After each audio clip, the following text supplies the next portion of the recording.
it's all on the line. Next Door Radio, the hub of our local headline. Get connected, join the conversation today. Tune in on the website, let's have our say.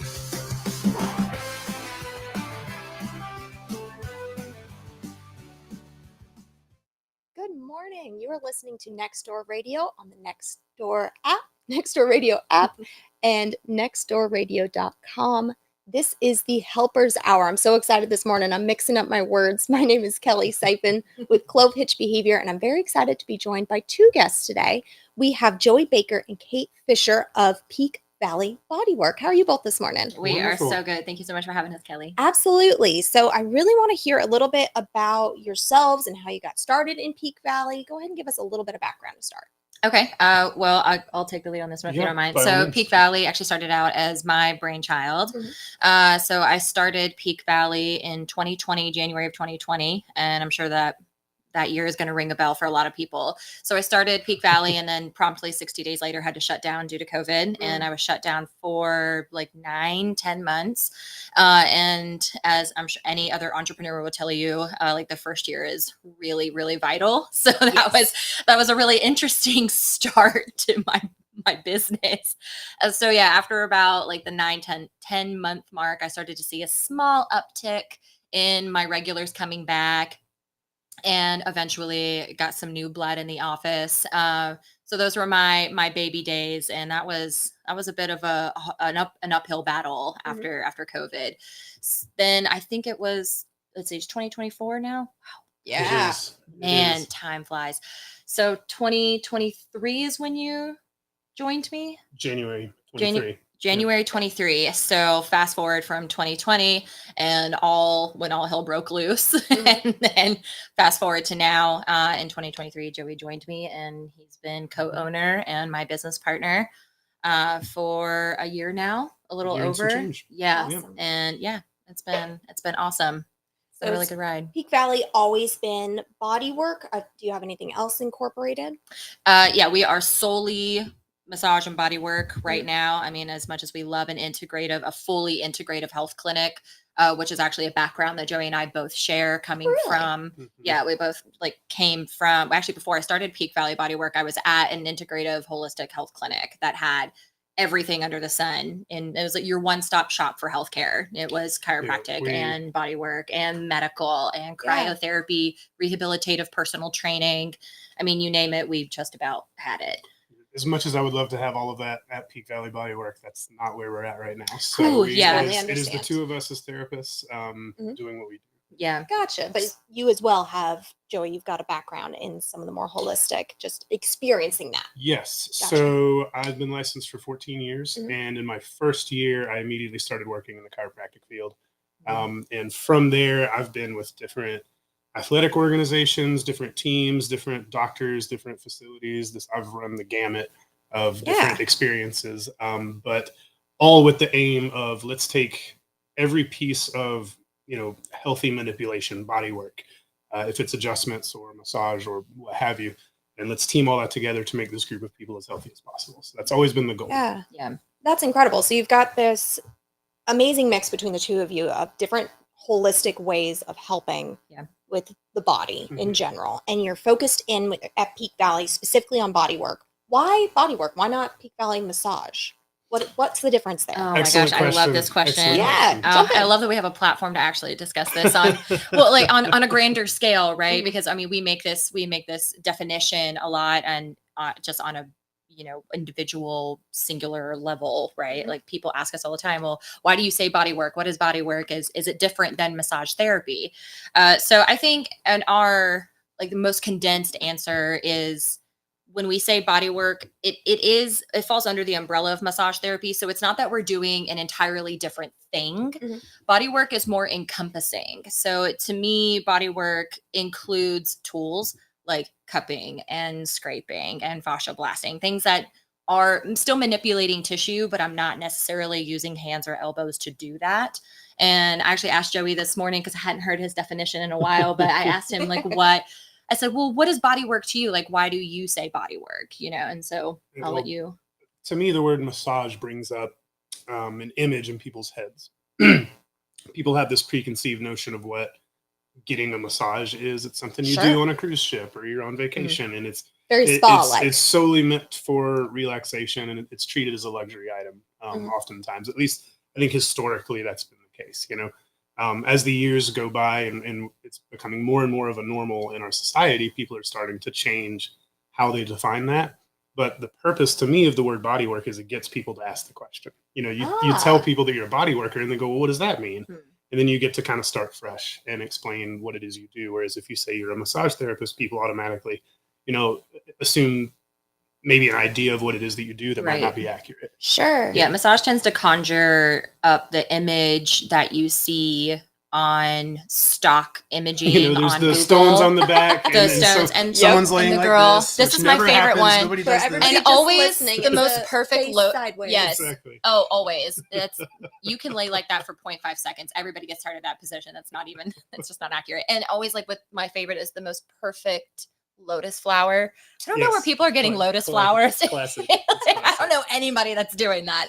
So yeah, I think that massage therapy unfortunately does have some connotations attached to it in that way, that it conjures images of like very, very spa, very luxurious, Which for the record, that sort of experience is vital in our society. It is, and and that valid. stuff absolutely has its place in this world. It's just important to find some kind of delineation between that and what we bring to the table. Because if you come to our office expecting that, you're going to be very upset. You're going to be very disappointed. You're never going to talk to us. So we use the term bodywork as a way of opening the door for the conversation of, well, what can you expect? Right. And Sure. it's not that. And because we offer tool therapy, which basically just means that we both do cupping in our office. I've done some fascia blasting, kinesio taping would fall under that. So it's still, because massage therapy defined in like the most Webster way is manual manipulation of soft tissue. So, but body work to me encompasses more than just hands-on. It's more like full circle, So, Gotcha. Yeah. Yeah, we talk about that a lot in behavior analysis, the relational frames around things. So like the connotations of things, what words get connected and how that can be helpful for understanding and hurtful for understanding. It sounds like creating, or not creating because you didn't create it, but rather using body work allows you to go, this is something different. Yes, there are similarities, but this is something different. I like that. And like you said, Yeah. if you're looking for this, fantastic, we're here. And if you're not, let's make sure you know that it's different. Yeah, exactly. I love that. Yeah. That's great. I want to go into the tools that you mentioned, because you mentioned a bunch of different things there, and not all of our listeners may know what those different tools are. Do you mind going into the tools of bodywork and kind of what they do and why somebody would use them? Absolutely. So the number one for us in our office is cupping. And I fell in love with cupping the first time I ever had it done when we were in school. So we're introduced to this as students, and we're taught this in our modalities class, actually, if I remember correctly. Sounds right. Yeah. Well, I'm sure you remember you taught for a while. So cupping, it is the utilization of it literally looks like they actually look like little bells, really. Okay. And it's got a tip on the end, and then you use a pump. It almost looks like a tire pump you use for a bike. And you put it on and you put the cup on the skin, and then you create suction. And what it does is it's pulling up the superficial layer of connective tissue, or fascia, for those that want to get really granular with it. And what it's doing is creating stretch in the tissue. It's creating lift, and cupping. Like the theory is that by alleviating the superficial dysfunction in the connective tissue, it will allow for better, deeper work when you actually go into the tissue, like with a stripping technique or cross fiber friction. I'm saying that for massage therapists that are nerdy, that like to hear those words, like, "Ooh, cross fiber friction." Yeah, I learned that. I'm here for the nerds. Rock on. Another great benefit to cupping is the extreme localized blood flow that it creates. athletes. Yeah. Maybe you've seen like the perfusion that maybe happens. you've seen athletes. When you say perfusion, that's like the lift into the cup? Perfusion is like blood flow immediate to like an immediate area. So like it Gotcha. pulls like immediate blood to an area. So it's also why you'll see like Michael Phelps is like the most famous That's what I was one. about to say. Oh, were you? Yeah. And It so looks when like he they saw lost like, a fight with an octopus. Yeah, they That's lost a fight all with an those big octopus. purple spots. Yeah, And yeah. stuff. They had cupping done. they had cupping done. Gotcha. Yeah. And Gotcha. that's a sure sign, and that's a visible mark of how intense the blood flow is to that local area. Yeah. Because it'll mark you out Sure. for a week Yeah. or two at a time. Gotcha. And Right. yeah, it's a really helpful tool. So It cupping is. essentially is just a big suction cup Yeah. It Put is a on big the suction skin. cup. that pulls all that tissue up into the cup itself. Yeah. And it looks really wild too. It does look It's really 'cause wild. You just see a big bubble of skin hanging out in a little Oh, bell. yeah. And then when you pull it off, it's still kind of raised for a Yeah. while. It's an Crazy. interesting thing. So. And it sounds like something that the athletic community is very familiar with. Oh, my yeah. gosh, Extremely. yes. Oh yeah. They eat it up. Eat it Athletes up. are huge into. Yeah. Why do you all think that is? all What things really tools. helps them in particular with cupping?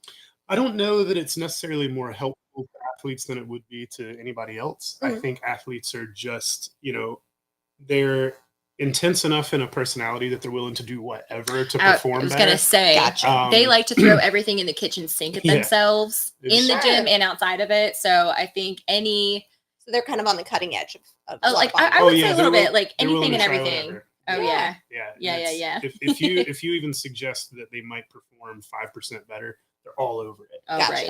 And Oh, so they're going to do the cupping, they're going to do the scraping that she had talked about earlier, Yeah. which you can get into if you want to. Yeah. Could you guys tell me what is scraping? What would a scraping tool look like? So Scraping. would Other be terms for it would be gua sha Yeah. or Mhm. I'm forgetting. There's another Graston. Thank Yeah. you. That's the other. So term. gua sha is technically the original. It's the OG of a scraping technique. Sure. So a lot of massage therapy has its roots in like Chinese alternative medicine. And so gua sha came from that. And then Graston, which is actually named after a man, I believe, That's who probably- invented yeah, the sounds about right. technique. And so scraping is, I'm actually just such a visual person. So scraping, imagine that this is not a coaster, something much harder, like even like the back of a spoon. It's usually some kind of acrylic. Yeah, or a marble. rounded off Okay. marble or metal or Yeah, something like that. and then like it'll usually be like oblong, or sometimes they have divots, so that you Sure. can get like long jaw lines. Like that's like the new fad right now on social media. Do you mind if I Are you borrow gonna you? do it with the coaster? Well, Bring it I'm on. just to like show people what's So, going I'm on. going to describe what you're doing. So you're moving the coaster as the tool up his forearm. Yeah, so like, but along tissue planes. So like, Gotcha.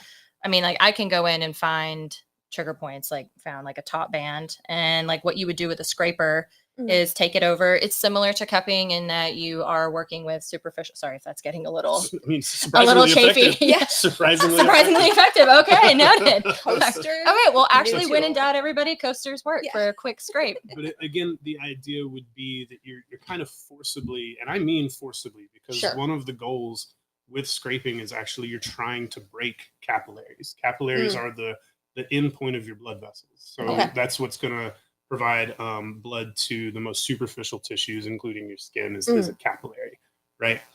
You're intentionally breaking those up to cause a micro Interesting. injury, Okay. and that's going to kind of rewire the nervous system's priorities. Right. Of hey, we have Sure. this brand new, very acute, small injury in this area, so let's heal that immediately. And the idea being that by doing that, by bringing the body's attention to that area, it's also in the process going to help heal some of the more chronic underlying stuff. Correct. Sure. So that's kind of the concept behind the scraping. Is Gotcha. you're just going to tell the body, hey, something needs to be dealt with. Pay here. attention. Yeah, exactly. Yeah, and as a result, it's at least my personal. I don't, some people might say I'm just kind of weak when it comes to this one, but I hate it. I hate having it done. Some people love it, Yeah. but to me, It's I mean, intense. it feels exactly how it sounds like it would. Yeah, I mean, you're sure. having a stiff piece of equipment raked over your skin, Yeah. and So it could be your thing. It's Could not be your unpleasant. thing. Yeah. It's Yep. effective. Some people love it. Some people don't love it. I'm Okay. in the don't Yeah. love it category, but not because it doesn't work, just because Sure. I'll avoid it if I can. Yeah, It doesn't feel good. absolutely. Well, you mentioned when you were doing the little demonstration there, trigger points. Yeah. What's that? Oh my gosh, Oh, what a question. This is great. So trigger points, the theory of them is that they are essentially, I'm going to layman term it a little do. bit here, that essentially they are tender points simple. within taut bands of muscle fiber. So the visualization I like to give my clients is imagine that you have 5, like we'll just use a hand. So imagine that you have like 5 strands of rubber bands, right? Gotcha. So like each of your fingers is a rubber band. Right. Okay. So just to give you like, and I like the rubber band analogy because it gives you the image of elasticity, right? And like flexibility of like tissue, you know, so like the contractile flexibility that you find within muscles. So muscles are meant to contract and elongate. Gotcha. And you're this making is a what, fist and you're putting your fingers out. Right. That. Pumping your fist, so, yeah. right, exactly. So you can imagine this in like your bigger group muscles. Like this is what creates movement. Like if you need to go squat, like there's muscles that contract to make that movement happen. And then when you come out of the squat, there are muscles that elongate to help you do that, to like come out of it. Sure. So if we imagine our fingers here and we're contracting and we're elongating, contracting and elongating, and then we're doing that and everybody's happy and symbiotic and like everything's great. And then, Oh, I see. You're crossing your fingers now. so now we have only 3 fibers, we'll call them 3 fibers that are able to contract. Now we have a trigger point. And there are a myriad of reasons why trigger points occur, excuse me, and how they happen.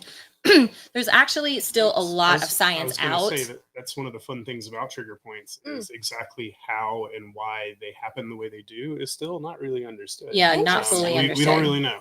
As Yeah. much as we know about the body, that's one of the things that is still kind of up for debate. Right. We know that they do happen, and we know that there is a very specific pain pattern to them. And when I say pain pattern, I mean like if you had a trigger point in your neck, for example, and I were to go in and compress that trigger point, if I found it and compressed it, you would probably experience a very predictable headache. Interesting. Right. Yeah. And so this can be in the form of like a question mark shape that goes around the ear. That's a certain headache. It can be like a headband, like a sweatband kind of effect around the top of the crown of the head. That's a headache that we can anticipate that you'll feel. Trigger points that happen in your forearm, if we compress those, you'll feel it down into your wrist and hand. Trigger points that happen in the upper glute muscles feels a lot like sciatica. So a lot of people think they have sciatica when maybe they don't, because you're going to feel that pain down your hamstring, down your calf, into your foot. And so trigger points, we know that they exist. We know that there's an associated pain pattern that's predictable. It's a lot of P's I just threw out. But we, again, don't know exactly why they happen or what the story is. Why is that a mechanic of the body? Why would the body there's a do lot that? of theories, a lot of really good theories as to why that takes place. But as far as like actual like gold standard level research that you have like in the medical community to like actually pinpoint and figure out why that happens. I actually read an article not too long ago from painscience.com, again, for the nerds out there. And there's actually a lot of debate within certain medical communities and scientific communities, I should say more specifically, about even calling trigger points. Oh, interesting. So yeah, there's still a lot of semi-research being done. Really, there's just a lot of debates happening as to like the validity of the research, and what it means for the massage community. What should we like? What are they exactly? Is it really a trigger point? Meaning, like, is it really a tender point within a taut band of fibers, like we're taught? Should we start calling them lesions because of how they present on MRIs? Like, there's still a lot of discussion happening around it. But the theory that we work with, because it is the most tangible at the moment, and it does seem to be the most effective to explain to people, is it's a tender point within a top band of fibers that trigger points are unique because they have referral patterns. So like Joey was saying, I was going to ask, referral patterns is something I've heard before. Is that what you're talking about? Yes, You're saying, hey, I push here, but I feel it there. Yeah, exactly. So the classic one that we love them because it's just so readily at people's minds because they experience it really often is the question mark pain pattern that comes from the back of the neck and like up and over to the ear. So it literally a temporal headache thing. Yeah, exactly. Gotcha. But that comes from the upper trap. It's an upper trap trigger point. And upper trap is located where for folks? At the base of your neck, top of your shoulders. Gotcha. That Yeah. big trapezoidal looking thing. Yeah, right here. Got it. So we're thinking like muscle man, it connects the ears to the shoulders. Yeah, yeah. Pretty much, yes. That's a great way to put that. A good visual. Yeah, no, that's excellent. No, that's a really great way to put it. Yeah, Yep. exactly. Gotcha. Yeah. Okay. So there's a bunch of different research going on in the body work sphere, in the medical sphere, to try to figure out why a lot of these things are happening, but Yeah. you've got the tools that are able to address a lot of these things as Yes. they're happening. Yeah. You also mentioned kinesio tape. Oh yeah, What's that? kinesiotaping. Yeah. So I'm sure I don't know if like how. I have a fun story. Oh, okay. Go Great. ahead with what you're saying. Oh, I was gonna say you can take over. So kinesiotaping is a very specific kind of significantly adhesive tape, and so you might see runners use them a lot on their knees, on their calves. They'll use them along their IT band. Again, the theory with kinesiotaping is that it's a flexible tape, so like it moves with you. So it's not like having a brace on. Duct tape's very rigid, and right? rigid, Sure. right? It's very This stiff. is very elastic. Very elastic. Gotcha. Very but it's sticky, very elastic. very, very Yeah. sticky, but very elastic. Mhm. So the idea is that by putting tape on dysfunctional areas, you're going to create a small lift in the skin. So if we imagine that we have like our epidermis and then we have our connective tissue, and then in between those things is fluid, is like interstitial fluid. Sure. And so by creating a small lift, we're creating space Mhm. for more fluid exchange to happen. So which the theory in that would be the more fluid exchange you have, the less inflammation you're likely to have, which means less pressure put on your pain receptors or your nociceptors. Again, for the nerds. gotta shout out to my Hey, I nerds, appreciate man. it. Gotta do it. So by creating that lift, you're creating more space, and space is good. Space is healthy. We like that. And then again, by creating space, you're lessening dysfunction. So the application, essentially at its bare bones, simplest explanation, is you would put an anchor, so you just put the tape on a spot, usually where a muscle would connect to bone. Okay. An attachment site. And then you would stretch the tape and then connect it further down the line of that muscle. Mhm. And then because you've put the tape in the stretch and adhered it to the body, once the tape starts to contract back in on itself, that's what creates the lift on the skin. Gotcha. So you stretch it, you connect it, and then it pulls back in on itself naturally, and that Right. kind of creates that lift. That makes a lot of sense. Yeah. Well, Kellie, I need to hear this story. I But was let's going to take a say, short yes, pause. I also By want to all hear the means. story. What we're going to do is we're going to pause real quick for a commercial break, but I want to hear your story on the other It's a side. fun story. You are listening to the Helpers Hour on Nextdoor Radio, nextdoorradio.com, and the Nextdoor Radio app. Join us just after this commercial break to hear this story on kinesio tape. Vance Granville Community College's annual golf tournament is back this spring and celebrating its 40th anniversary. The two-day event takes place at Henderson Country Club on Monday, May 6th and Tuesday, May 7th. Enjoy some friendly competition while empowering VGCC students through need-based scholarships and initiatives like the College Food Pantry.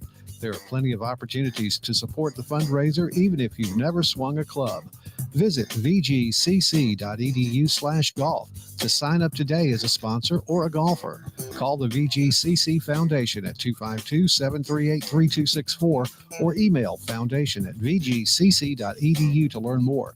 We'll see you on the golf course. Western.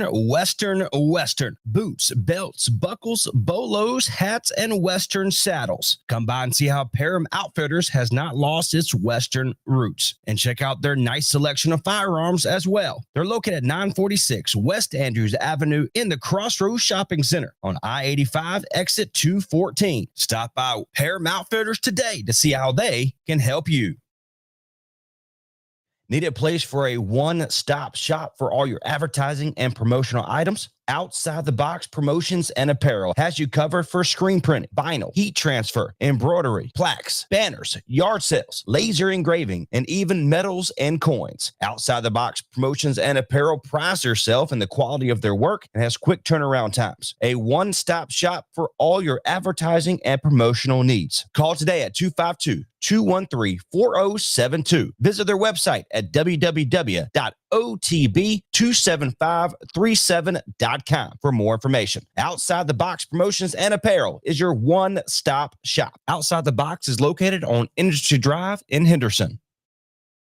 When it comes to your health, trust the experts at Granville Health System. We're not just a healthcare provider, we're your partners in wellness. From routine checkups to specialized treatments, we've got you covered. Our compassionate team is dedicated to keeping you and your family healthy and happy. Experience the difference at Granville Health System, where your health is our priority. Call us or visit our website to schedule your appointment today, ghshospital.org. Granville Health System, quality healthcare close to home. This is David Cole with Turnkey MSP of North Carolina. You're listening to Local Talk on Nextdoor Radio. Welcome back. You are listening to the Helpers Hour on Nextdoor Radio, nextdoorradio.com, the Nextdoor Radio app. The Helpers Hour is brought to you by Clove Hitch Behavior, where we help with tantrums and meltdowns, fears and phobias, and behaviors resulting from trauma. You can get a hold of me by going to chbehavior.com or calling 919-579-6192.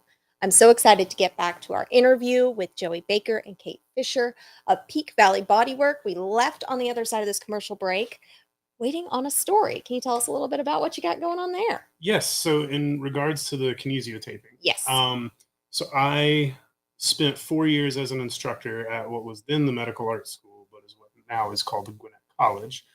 And one of my fellow instructors and friends got really into kinesiotaping, studied it a ton, and just wanted to do it to everybody. You know, it's just when you learn a new skill, it's just one of those, who's willing to let me put some tape on them? Well, it just so happened that I very unfortunately fractured my right iliac crest. That's the big bony hip thing by your belly. Gotcha. So it's the pelvis. And that really hurt, by the way, just as a side note. If you ever get the chance to fracture your pelvis, go ahead and pass. So we get good advice on the Helpers Hour. Go ahead and pass. So it just immediately, basically from my armpit to my knee, was just black and blue. It was just extremely bruised up right away. Very painful, hard to move at all, period. I mean, just turning your head was painful. So I was looking for anything and everything I could do to help with this. And of course, my friend was like, let me put some tape on it. Well, I was pretty skeptical about kinesiotaping at the time. It was so new. And I said, how could putting a piece of tape on someone's body possibly really help? You know, I'm one of those people that just kind of questions everything until I see it work for myself. And so I was just like, there's no way. But with that being said, I'll take whatever anybody wants to give me. So yeah, let's do it. And he did this really cool pattern where he put the anchor along my ribs, and then he did this like big finger-like spread of little tiny strands of tape all across down my belly, down into the thigh, down around the gluteals. And I just had this cool like fan-shaped thing going on. But then he cross-stitched it and made like a waffle pattern with another anchor. Okay. And so I had all these weird like waffle pattern-y things crossing each other. And it looked really ridiculous, but kind of cool.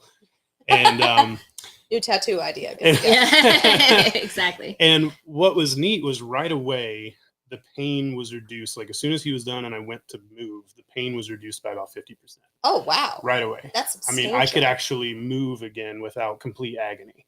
And that was the first thing that stood out to me was, did you give me an anesthetic or something? Like what happened here? Sure. And so I was able to navigate my life, you know, with relative ease after that. And the tape, again, being extremely sticky, it stays on for about a week. So you can shower, you can swim, you can sweat, you can do whatever. It's not going to go anywhere. So this stayed on for quite some time. And about a week later, 5 days to a week later, he went to remove it. And when he removed it, where the cross stitching was, no bruising whatsoever. But where there was no tape, I was still bruised. How interesting. And so it not only like significantly decreased the pain, but it also completely did away with the bruising. Yeah. Fascinating. And apparently the idea was he was encouraging my lymphatic watershed. So he kind of similar to the effect of the cupping. Sure, yeah. It was in the headed sense, that direction because it felt the space and the micro injury there. Or so different? I've never really studied taping as in depth as he did, but it was something about we're going to encourage fluid flow the way your body naturally wants to do it. We're just going to accelerate that process. And so it allows for like a higher cellular turnover, right? Because that's like what bruising is that it's broken capillaries. And so, but like what happens over the course of several days, naturally, if you leave it alone, don't use arnica gel or anything, is that you'll notice that it starts fading because there's new capillaries coming in and so it dissipates that, right? So they're healing. The tape accelerates that process quite a bit, especially with significant injuries like that. When it's done in a certain way, Right. So that right there ended my skepticism. I was like, okay, well, there must be something to this because the bruising alone was enough. You know, pain is a subjective thing, but the bruising being gone, you can't make that up at all. So that was my first introduction to kinesio taping, Yeah. and I was a believer right then and there. Yeah. So yeah, that's my fun story. That's incredible. Yeah. And you talked again, Kate, you just brought up arnica gel, which sounds like Mhm. another tool that you're able to use when there's bruising, correct? Yeah.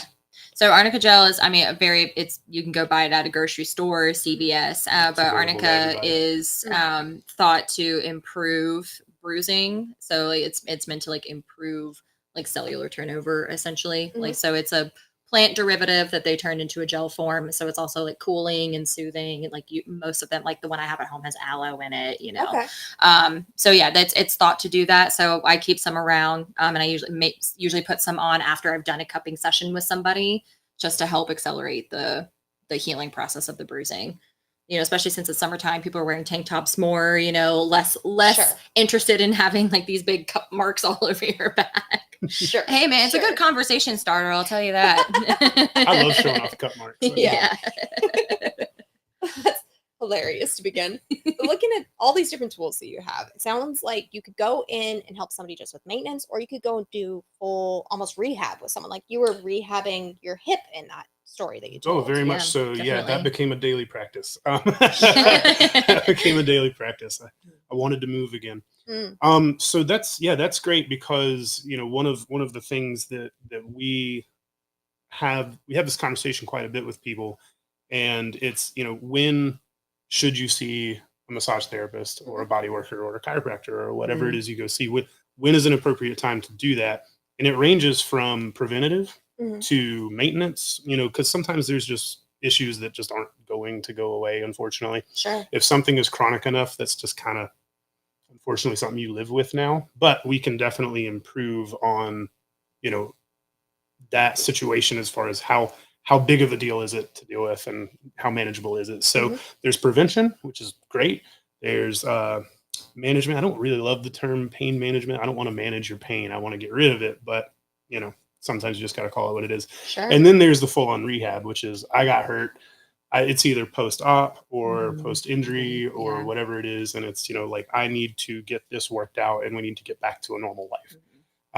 We work a lot with post-injury, like a lot, Gotcha. like people like acute, like we just hurt. Like I, you know, just did this thing at the gym that now I'm in like massive amounts of pain, you know, so we do a lot of work with post-injury. I had a client, I hope she's listening, who had a very unfortunate skiing incident and tore her LCL, which is the lateral collateral ligament in her knee, her ACL, which everybody's heard of that, the anterior cruciate ligament, and I think one of her meniscus as well. So her knee got kind of obliterated. Oh, wow. And so we suddenly became, you know, all right, our treatment now for the next several sessions over the next several months is let's get that knee back to function again, you know, because left to its own devices, it'll heal, but it'll heal very stiffly. It will, you know, you're going to have a lifetime of problems if you just wait around for this thing to get better. And so the rehab component of things is, well, what are all the tools that we can throw at this? And I don't mean physical tools like a cup or whatever, but what are the things that we can do as a whole spectrum to get this knee to heal the way that we want it to heal? And that was directly manipulating the ligaments and the meniscus, which you absolutely can do. But then it was also, you know, turn it over to stuff that's outside of my scope of practice. Go talk to your trainer, get into, if it's physical therapy, if it's a trainer, if it's a whatever, get somebody who can coach you on the proper movements that you need to be going through.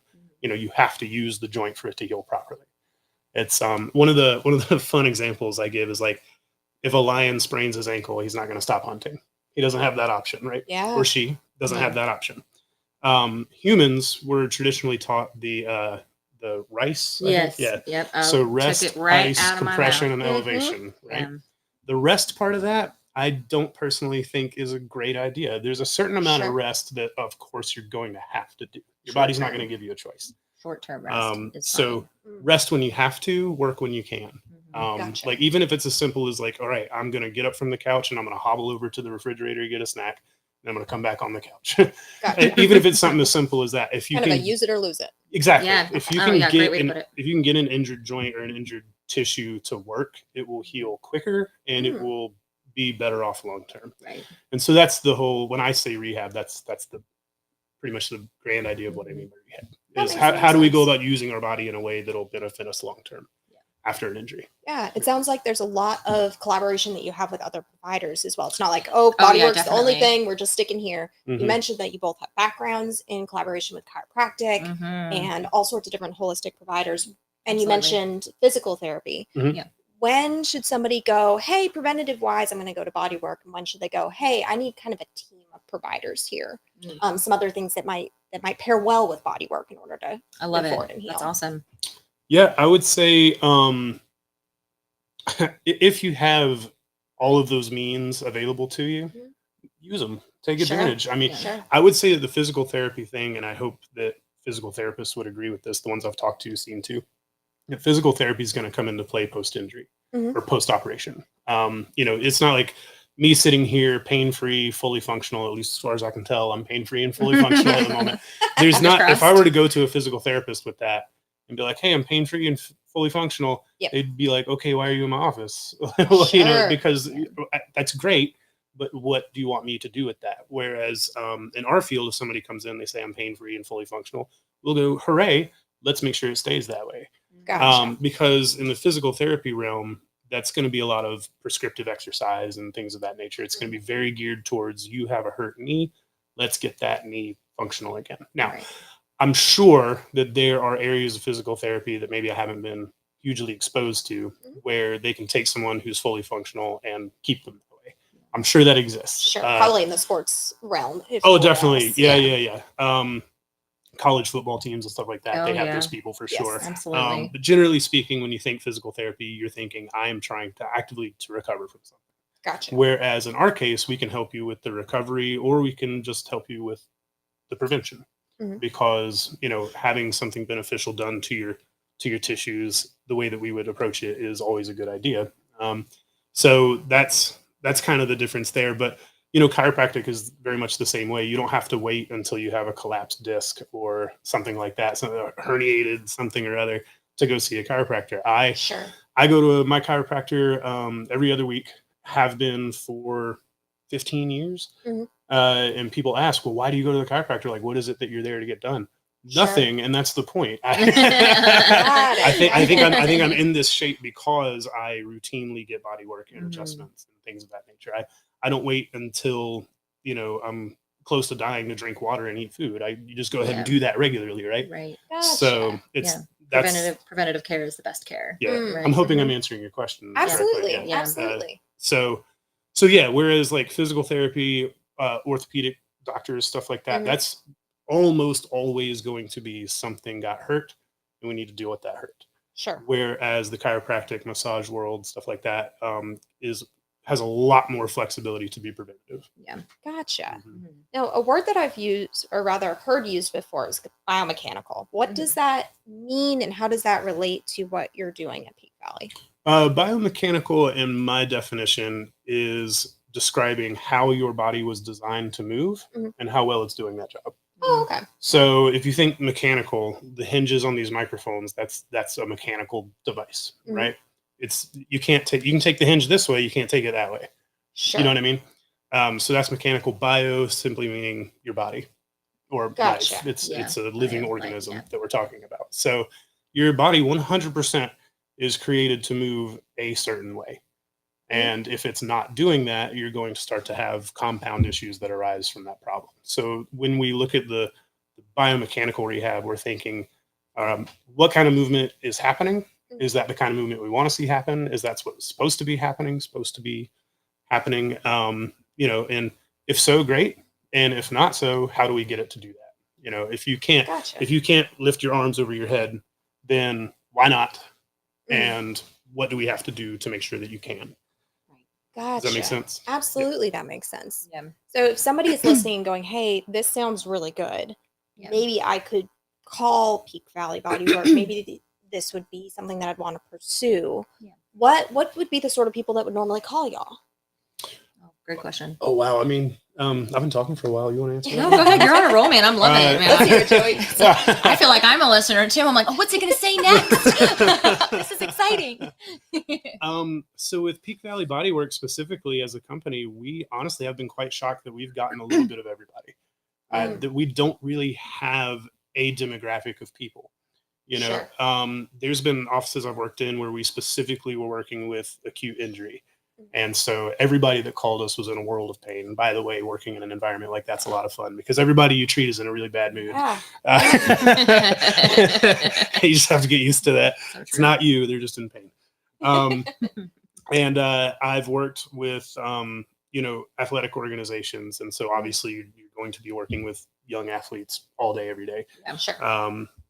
And with Peak Valley Bodywork, we get a little bit of everything. We have clients in their 20s. We have clients in their 70s. We have everything in between. We have athletes. We have competitive athletes. We have weekend warriors. We have Desk jockeys. a A lot of desk jockeys. we got the desk workers. Who that creates its own. I mean, that should be treated as a sport almost because it's going to have predictable injury associated with it. Absolutely. And everything in between. So we really haven't. I don't know that we ever set out to have a target demographic, and one didn't really get dropped in our lap either. We kind of see a little bit of everyone.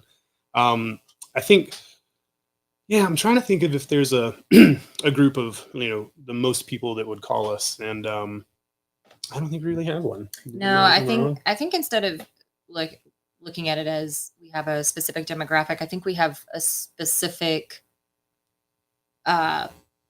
pain group. Like we have people that have like specific kinds of pain that we see a lot of. So, and that will range all the ages, you know, from the 70-year-old that still plays a ton of tennis, even though she probably shouldn't. With 3 rotator cuff surgeries, lady. Maybe it's time to take a break. No, I still encourage her to play. She's amazing. You know, she still has a lot of neck problems, you know, but then I'll have a 30-year-old that has a lot of neck problems. So I would say that we have a pain demographic, if that makes sense. I think so. Yeah. So I think we get a lot of different types of people from a lot of different types of backgrounds, but all with like very similar and common pain complaints that come up. Yeah, I would say that everybody that's currently in our clientele is either in some degree of pain or injury, or we've corrected that and they're trying really hard to make sure that they stay that way. Yeah. But yeah, we don't really have anybody knocking on our door that is just, again, looking for a massage, right? As we had talked about earlier. Sure. Anybody immediate referral out. Right. Yeah. Because, and honestly, just because we're not going to be the best at it, there are people way better at that than we are. Absolutely. And you know, so what we do have, and that's an awesome answer. Fair enough. I was overthinking it. Is that we tend to have people coming in with a very specific objective. Here's what's wrong. Here's what I want to do about it. Yeah, and that was absolutely the goal of our practice, was to be a very specific kind of clinic, a very specific kind of practice, meant for pain relief, but being very objective and being very specific about it. And finding all of the ways in which to help that person. So yeah, I love it. Yeah. On the other side of the break, I want to go into a little bit of myth busting. So there's a bunch of different myths in body work and massage and all those different things. Time for her to start talking. I know. I love myth busting section. I love it. Good. Well, everyone, you are listening to the Helpers Hour on Nextdoor Radio, nextdoorradio.com, and the Nextdoor Radio app. We'll see you on the other side of this break. Are you looking for a reliable care service in North Carolina? Do you need a care team that provides passionate and dedicated assistance? If so, look no further than Believer in You, LLC. They are a certified state licensed and client-centered care service provider you can surely rely on. Believer in You has served valued clients with respect and dignity for over 5 years. The care team has highly skilled professionals, carefully screened based on their care standards. Rest assured you have chosen the right care with Believer in You, LLC. Their mission at Believer in You, LLC is to provide excellent, accessible, and around-the-clock care services to their clients, anytime and anywhere. Call today at 888-398-5259 and make sure to head over to their website for more information. That's believerinyou.com. As the sun shines brighter and the days grow longer, you know it's time for Island Breeze HVAC to ensure your cooling system is as refreshing as a gentle sea breeze. Our expert HVAC maintenance doesn't just cut down on energy bills, it transforms your living space into your own personal paradise all season long. Island Breeze HVAC, making comfort a breeze and the best choice in North Carolina. Easy breezy, Island breezy. Call 919-693-HVAC. Families Living Violence Free is Granville County's domestic violence and sexual assault crisis center with a mission of giving voice and support to domestic violence and sexual assault victims. Families Living Violence Free offers a 24/7 domestic violence and sexual assault crisis line, individual supportive counseling for adults and children, customized safety planning and support groups, and so much more. Call 919-693-5700 or para marcar en español 919-690-0888. Visit flvf.org today to see how they can help you or to see how you can support them. That's flvf.org. Oliver's Towing and Recovery is a family-owned and operated local business since 1965. This local family business does towing and recovery in and surrounding areas of Granville County. Oliver's Towing and Recovery also does jump starts, lockouts, tire changes, fuel delivery, local and long-distance tows, and medium and heavy-duty towing. Call today if you need a pick-me-up from Oliver's Towing and Recovery at 919-693-2520. That's 919-693-2520, or find them online at oliverstowingllc.com. There's nothing too big or too small for Oliver's Towing and Recovery. Lewis Electric has been in business for over 53 years. It is a third-generation, family-owned business. Lewis Electric always strives to complete their projects on time. Will help any way possible with your budget. They work in a multitude of areas in the electrical field, focusing on commercial, industrial, municipalities, and more. Call them today so they can help you get your project completed on time and on budget. 919-693-6615. They're located in Oxford at 912 Williamsburg Street. Lewis Electric is your local electrician here for you.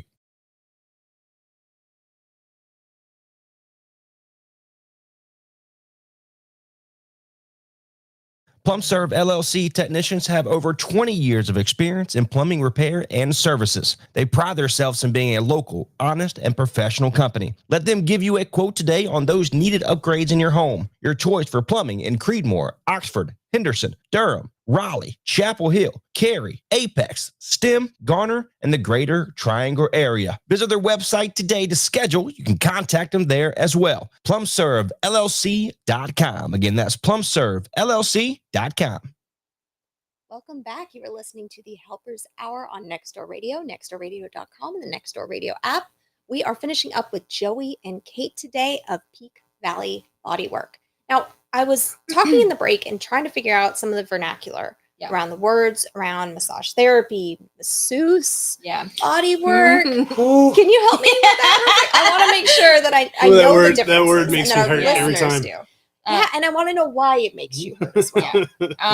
To be very brief, so masseuse and massage therapy. So the correct vernacular is massage therapist when referring to the person, or your therapist, or your body work therapist, or your body worker. All those are fine.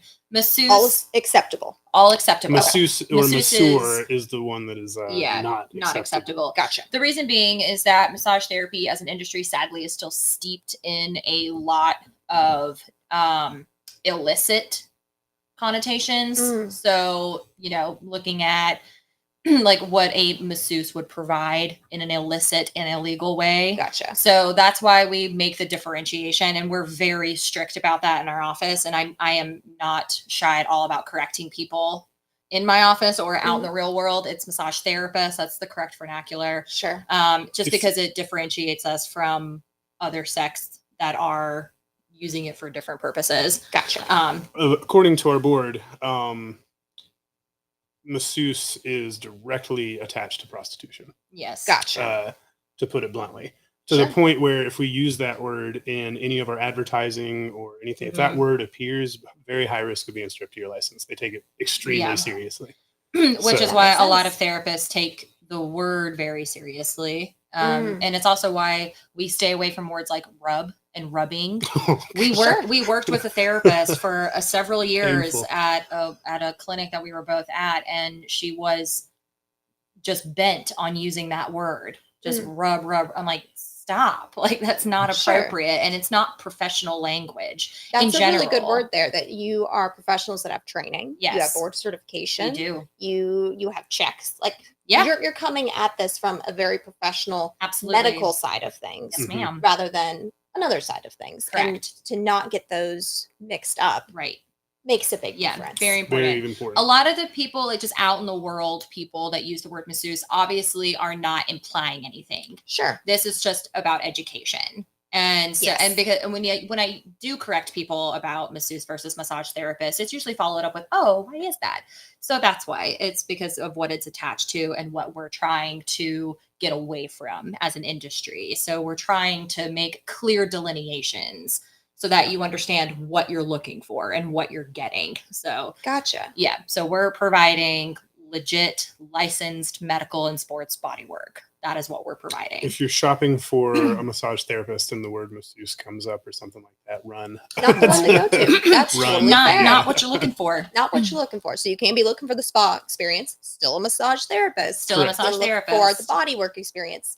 Still a massage therapist. Yes. Right. Beautiful. Yep. Let's get into, so now that we've got sort of the words worked out, let's get into some of the myth busting. Yeah. And then after that, I want to talk about what it's like to work with you, what a treatment plan could look like. But I really want to get the myths out of the way first. Yeah, What are let's some start. that we should talk about? The first and foremost is that a lot of people hear after a body work session with a therapist, regardless if they're a medical therapist or a relaxation specialist, is, oh yeah, make sure you drink plenty of water to flush out the toxins. That is a clear and blatant myth. It is not how the body works. That is not how toxins work, because it paints a picture that when we drink water, we're like flushing tubes. And that's not really, like, you're not rinsing your insides. Like, your organs are your kidneys and your liver specifically are what process toxins. We are surrounded by toxins, the air that we breathe, the cleaning products that we use. We're surrounded by it. And where our bodies are very capable, most of us, I'll say, so that I'll leave the caveats for those that have compromised systems. But on the whole, we're very good at processing toxic things and toxins.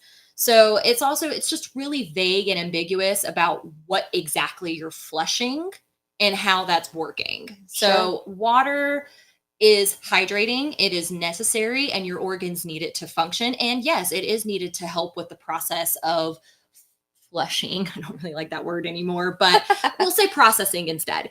Water's Your body very wouldn't do its vital. job without water, so It wouldn't. And so if there are toxins present in your body, your organs are going to do a good job of processing them out.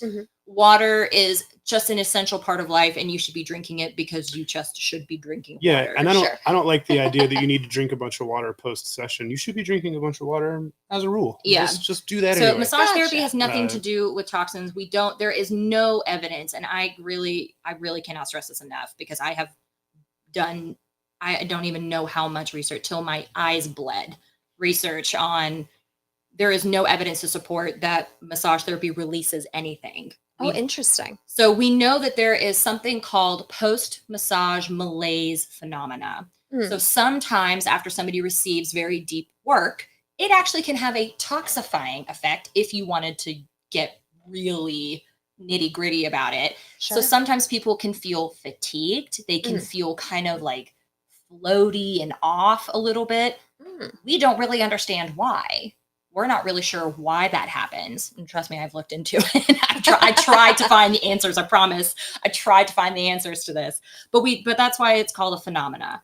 We don't really understand why that happens. But what we do know from the research that is available, as limited as it might be, is that it is such an ambiguous thing to say that toxins are being released. But what toxins? What type? And a toxin is such a catchy word. It's like, oh no, toxin. It can be kind of scary, and you're fine. Your body is processing.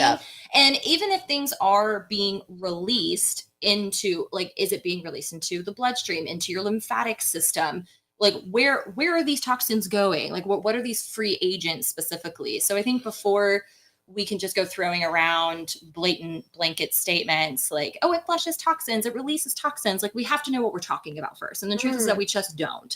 So from the research that I've read, and I feel that I've done extensive and very thorough research on it, that there is nothing to suggest that there are toxins being released or that muscle tissue stores toxins. There's nothing to suggest that at all.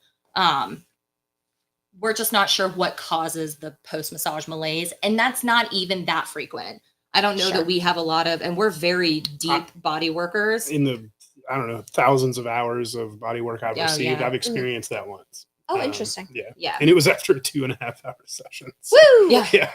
Yeah. And I made the mistake of immediately going out and celebrating my birthday and not taking care of myself the way maybe you should. Right. So there was a lot to that, but I've only experienced it once, and I think it was more my fault than anything. Yeah. Does that cover the water and toxin thing? Yeah, Because it I does. have one I want to mention that's really Please brief. do. I'd love to hear it, Joey.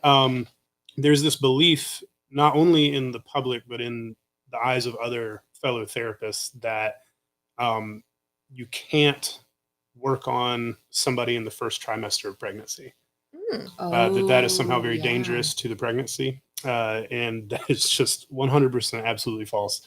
There is nothing that you would do to the human body in the first trimester of pregnancy that would cause a problem. Right. It's just not, unless you're assaulting somebody, it's not going to happen.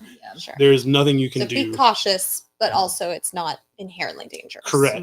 No. Gotcha. Where that comes from is that if there's going to be a complication, it's probably going to happen statistically in the first trimester. Sure. And a bunch of therapists one day all decided that they wanted to remove themselves from having the finger pointed at them. And so they just created this idea that you can't do massage therapy in the first trimester of pregnancy. And it kind of, unfortunately, got kind of taught to people as truth and understood by the public as truth, and it's just not true.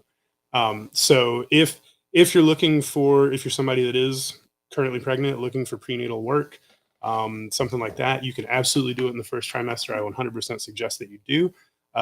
Start at the first trimester and go through the whole term, get body work, get adjustments, get all this good stuff, because it is absolutely safe. I think it would also help to know here that Joey is also prenatal massage certified. So we're not coming out of nowhere with this. No, we're not. Nothing comes from No, nowhere. he took a long intensive course on it. Very cool. So yeah, I learned a lot in that course. It was really fun. Yeah, it was interesting. Yeah. And that was one of the big points in that course also, was just, no, this is absolutely safe and beneficial. It's not only safe, it's good for you. So, yeah, if you've been under the impression that first trimester prenatal work is a bad idea, not true. Yeah. So those are good myths to have busted. Mhm. I appreciate Oh, that. yes. Of course. Love a good myth busting session. Before we finish up today, I want to make sure that we get your contact information out, and then briefly, what would it look like to start work with you? Oh, I love that question. Typically, it's varied on your pain complaint, the severity of it, how long it's been present. So, chronic versus acute. And generally what our process is we'll see you for the first session, and then we'll see you for a follow-up session about a week later. Sure. And then that is where we'll do like an informal report of findings, where we will share with you what we think this is going to take. How long will it take to treat this? I think our general rule of thumb is anywhere like between 4 to 6 weeks. Okay. So there's been research in the post-op world and surgery world that generally speaking, you're looking at about 4 weeks for tissue to really heal in a significant measurable way that says, this is really vulnerable tissue, this is not so vulnerable tissue. That period has been marked in recent years as about 4 weeks. Gotcha. So what we like to do, we kind of took that and ran with it, and I actually got this idea from a friend of mine who owns a practice in Clayton. He came up with this treatment plan concept based on that, based on those numbers, where if you come in with a significant complaint, if we can see you once a week for 4 weeks, that's 4 sessions in total, we can absolutely expect that within that time frame, we'll see significant change. And if that's fairly quick, all things considered. I mean, it can happen. I'd never expect results to happen with one session. Sometimes they do. But I never expect that. But over 4 sessions, I'm pretty confident when I say that if I haven't affected really positive change in that time period, provided I see you every week, you're going to have to show up. You got to be consistent. You're going to have to show up and be consistent. You do your self-care. Yeah. we're not wizards. We don't have wands. Right. As long as the treatment is consistent, that within those 4 weeks, I feel very confident that will have affected positive change. And if I haven't, I don't know that there's anything I can do for you. Right. Sure. This is something that somebody with a different education and a different license is probably going to have to handle. If I can't at least move you thoroughly in the right direction. I'm not saying we can totally solve that problem in 4 weeks, but we will know within that time period if we're doing the right stuff. Gotcha. Is this the right fit? Do we need to consider exactly. other options? Yep. What's the best way to get in contact with y'all? Best way is going to be either our website, which is peakvalleybodywork.com, and we have a contact form you can submit there. You can also text us at our Google number, which is 984-212-3733. You can call or text that number. Wonderful. Well, Nicely done. Joey and Kate, thank you so much for coming today. It's been wonderful having you on the Helpers Hour. I've had so much fun. We've had so much thank fun. you. This is a great Thank platform. Thank you. Absolutely. Thank you everyone for listening today. We will see you next week. Dreaming of sand between our toes.